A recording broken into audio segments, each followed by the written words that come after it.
बिस्मिल्लाहिर्रहमानिर्रहीम। ख़ातिन हज़रात, मैं हूँ अख्तर अब्बास और आप सबको अस्सलाम वालेकुम। दुनिया भर से जो मुख्तलिफ़ अहबाब के फ़ोन आते हैं ख़वातीन हज़रात के अपने अपने मसाइल के लिए, काउंसलिंग के लिए, याद रखिएगा जब भी हम अपना दिल खोल के कहीं रखते हैं और मसले का हल चाहते हैं तो अल्लाह ताला कहीं ना कहीं से खैर डालते ज़रूर हैं। कोई ऐसा मशवरा आपको मिल जाता है जहाँ से आपकी ज़िंदगी के बड़े डिज़ास्टर से बच जाती है। मेरा मानना ये है कि आपको अपने करीबी अजीज़ों से और दोस्तों से मशवरा नहीं करना चाहिए। सम टाइम वो पार्टी होते हैं और सम टाइम उनका कहीं मुफाद जुड़ा हुआ होता है। पिछले कुछ महीनों से बैरून मुल्क से एक ख़ास तरह के मसाइल सामने आ रहे हैं और उनमें से एक ऐसा मसला है जो शायद आपने पहले ना सुना हो, तो मैंने सोचा आज हम इस पे बात करते हैं। ये कॉल आयरलैंड से थी, एक ऐसी खातून से जो तकरीबन 18 साल से आयरलैंड में रहती हैं। उनकी शादी भी वहीं हुई और उनकी शादी को 12 साल हो गए। उनके 2 बच्चे हैं और दोनों, एक 18 साल का है, एक 19 साल की बेटी है उनकी। और पिछले कुछ अरसे से उनके दोनों बच्चे अपनी माँ को ये मशवरा दे रहे हैं कि इस आदमी से आप डिवोर्स कर लो और इससे अलहदगी इख्तियार कर लो। क्यों? 2-3 वजूहात हैं जो उन बच्चों के ख़्याल में, एक तो ये कभी कभी वो शाउट करते हैं, दूसरा कभी कभी वो एक्सपेंसेस में ज़्यादा होने पे उन्हें गुस्सा आता है, तीसरा वो अपनी माँ बाप या बहन भाइयों की बात सुनते हैं। जाते कम है पाकिस्तान में, बहुत कम उनका आना जाना होता है, लेकिन टेलीफोन पे बात उनकी सुनते हैं और जो ही उनके अम्मा का या बहन का फ़ोन आता है तो उनका ख्याल होता है कि तुम्हारी बीवी यहाँ बहुत कंफर्टेबल है, इसका पेच ज़रा से कस दो। तो खातून बहुत सीरियस थी। उन्होंने कहा, सर मेरे बच्चों ने जो मुझे बताया है मैं वाकई मज़लूम हूँ, मेरे साथ कितना जुल्म हुआ है और ये मेरे शौहर जो हैं ये बहुत ज़ालिम हैं, इन्होंने मेरा हशर कर दिया और मैंने इतने साल इतनी बड़ी कुर्बानी दी, मैं काम कर सकती थी मैंने नहीं किया, मैंने इसके बच्चों को पाला और ये मेरे साथ कभी कभी नाराज़ होता है और उसकी जुर्रत कैसी होती है कि मुझसे नाराज़ हो। ये तो वो मुल्क है जहाँ मैं जब चाहूँ पुलिस को बुला के इसको थाने भिजवा सकती हूँ और जहाँ मेरे बच्चे भी जब चाहें इसको यूँ कर सकते हैं। जब वो सारी अपनी दास्तान बयान कर चुकी तो मैंने उनसे 2-3 सवाल किए। मैंने उनसे पूछा कि आपके बच्चे, एक 18 साल का है, एक 19 साल का, जब इनकी शादी हो जाएगी तो इनमें से कौन आपको साथ रखेगा? तो उसने कहा, यहाँ तो बच्चे साथ नहीं रखते, दोनों दे आर इंडिपेंडेंट और वो अभी से बता रहे हैं कि हमने अपनी मर्ज़ी की शादियाँ करनी है, ना पापा से पूछना ना आपसे पूछना है, and we can not stop them, they are independent and they have the right.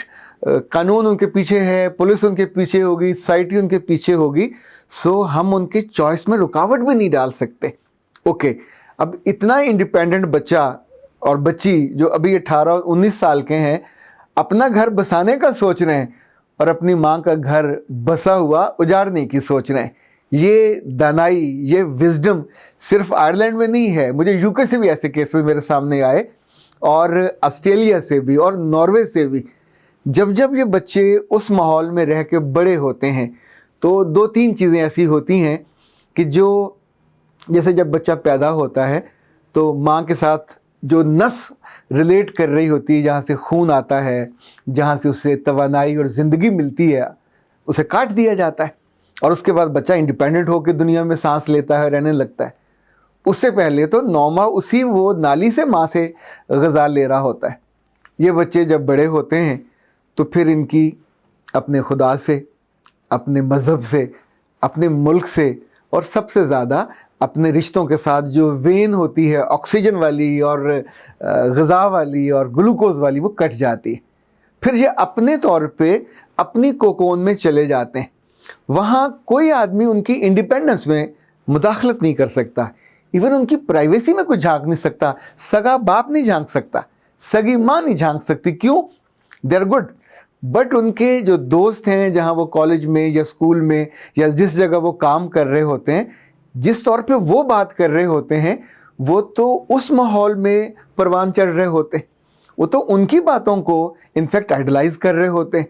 जितनी चीज़ें जिसमें आपकी इंडिपेंडेंस, आपकी पर्सनैलिटी की प्राइवेसी महफूज रहती है और किसी को ज़रूरत नहीं होती।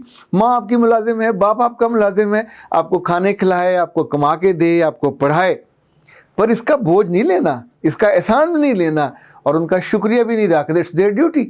तो जो ही आप बड़े हो गए, आपके पंख निकल आए, तो अब आप अपनी उस घोंसले से उड़ोगे और आलने से उड़ने के बाद अपना जाके बनाओगे, और पीछे माँ का क्या बनेगा और बाप का क्या बनेगा ये उनका कंसर्न नहीं है।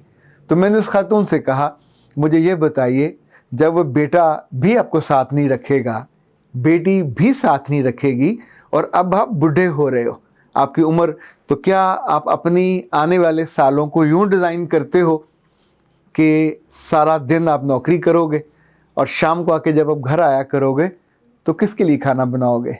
ख़वातीन और मर्द जब अकेले होते हैं, इनमें से किसी का लीस्ट बॉदर्ड होते हैं खाना पकाने में, क्योंकि हम सारे दूसरे की मोहब्बत में जायके बनाते हैं उनको खिलाने के लिए। अपना मियाँ हो चाहे अच्छा हो चाहे बुरा, हम पूरी मोहब्बत से उनको खिलाते हैं। अपने बच्चे चाहे अच्छे हों चाहे बुरे, हम उनको पूरी मोहब्बत से खिलाते हैं। ख़ातिन, जैसे जैसे उम्र बढ़ती है, ख़ातून की हो या मर्द की हो, ज़ुबान की तेज़ हो या ज़ुबान की कम तेज़ हो और अखलाक में थोड़ा प्रॉब्लम हो, उस उम्र में, बढ़ती उम्र में आपको साथ चाहिए होता है। बढ़ती उम्र में आपको पार्टनरशिप चाहिए होती है। बढ़ती उम्र में आपको लड़ने के लिए भी बंदा चाहिए होता है, कभी कभी सजने के लिए भी चाहिए होता है, और कभी कभी पुरानी बातों को नॉस्टैल्जिया में जाने के लिए भी। तो क्या कोई आयरलैंड की खातून, कोई आयरलैंड का बाबा आप ढूंढेंगे कि जिसको पैसे दे कि वो आपके साथ सिटिंग करे 1 घंटा 2 घंटे और फिर आपकी बातों को सुने?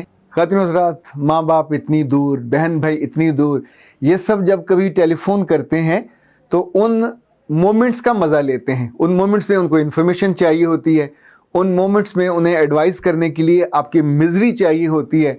और हमने लोगों को देखा है कि समटाइम हमदर्दी लेने के लिए अहमकाना तौर पे वो मंज़र क्रिएट करते हैं जिसमें घर में उनके साथ बदसलूकी का हो, बीवी की बदतमीज़ी का हो, बच्चों की बदअखलाकी का हो, चूँकि उन्हें लगता है कि ये करने के बाद फिर वो अपनी बहन की या भाई की या माँ की ज़्यादा तवज्जो ले सकेंगे।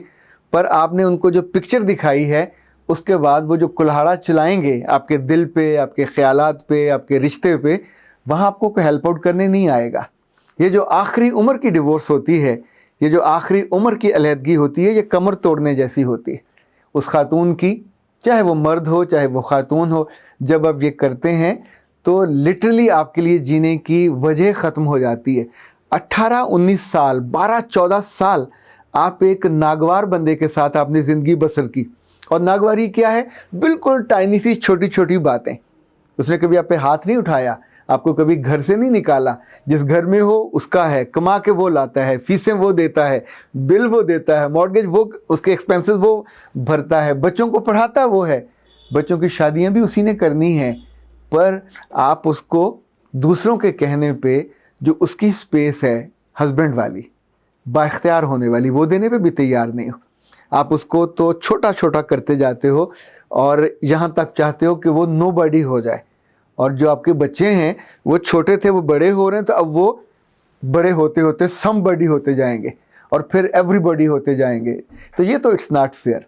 इनफैक्ट आप अपनी खुशियों को ख़राब कर बैठोगे, अपनी ज़िंदगी के उन अय्याम को जो आपको सुकून चाहिए होगा, जिसमें आपको सुख चाहिए होगा, जिसको आपको शांति चाहिए होगी, तो आप उसमें ना तो रिश्ता ढूंढ सकोगे, ना आपके माँ बाप और बहन भाई आपको अपने साथ ले जाने के लिए आएंगे। आपको इसी मुल्क में रहना है, फिर आप मुशक्क़त करोगे, मेहनत करोगे, ऐसे काम करोगे कि जो आपने पहले नहीं किए होंगे, लेबर वाले काम करोगे, क्योंकि इतने सालों में आपने अपने आप को कमाने में नहीं डाला, या फिर बेबी सिटिंग में जाओगे, या फिर कहीं ऐसे ऐसे काम करोगे जो ऑड जॉब्स होती हैं, आपके लिए कोई बहुत अच्छा काम तो होगा नहीं। और वो मियाँ जिससे आप अलहदा हो जाओगे, बाप तो वो तब भी रहेगा, बच्चे उसके साथ भी राब्ता रखेंगे, आपके साथ भी रखेंगे, पर आपके दिन वीरान होंगे, रातें भी आपकी अंधेरी हो जाएंगी, और आपकी ज़िंदगी में गवर्नमेंट कितना आपको दे देगी। यानी जो एक बाइंडिंग और कुर्बत का ताल्लुक़ होता है, वो किसी सरकारी ऑर्डिनेंस के तहत, किसी सरकारी पनाहगाह में जाके तो आपको नहीं मिल सकता। तो मैंने उनसे गुजारिश की कि अगर आप इस गुस्से का एनालिसिस करें तो बिल्कुल चाइल्डिश सी बातें लगेंगी। تو کبھی بھی رشتہ توڑتے ہوئے لوگوں کی باتوں پہ، اور خاص طور پہ اپنے بچوں کی، اگر بچے بڑے ہوں تو ان کی عقل بڑھنی چاہیے، ان کا ویژن بڑھنا چاہیے۔ پر یہ کیسا ویژن ہے کہ اپنی ہی ماں کو آپ ڈیورس دلانے پہ تل گئے ہیں، اپنے ہی باپ کا گھر اجاڑنے پہ تل گئے ہیں، چونکہ آپ اب صاحب الرائے ہو گئے۔ تو یہ صاحب الرائے ہونا نہیں ہے، یہ تو کم عقلی کی دلیل ہے۔ کم عقلی اپنوں کی ہو یا دوسروں کی، وہ کم عقلی ہی رہتی ہے اور آپ کو لے کے زمین پہ گراتی ہے منہ کے بل۔ اس لیے دوسروں کی یا اپنوں کی رائے سنتے ہوئے اور لیتے ہوئے 10 دفعہ سوچنا چاہیے، ترازو پہ ڈالنا چاہیے۔ وہاں آپ کی اپنی خوشیاں، اپنا سکھ اور اپنا مستقبل وہ زیادہ اہم ہے۔ اختر عباس کو اجازت دیجیے۔ السلام علیکم۔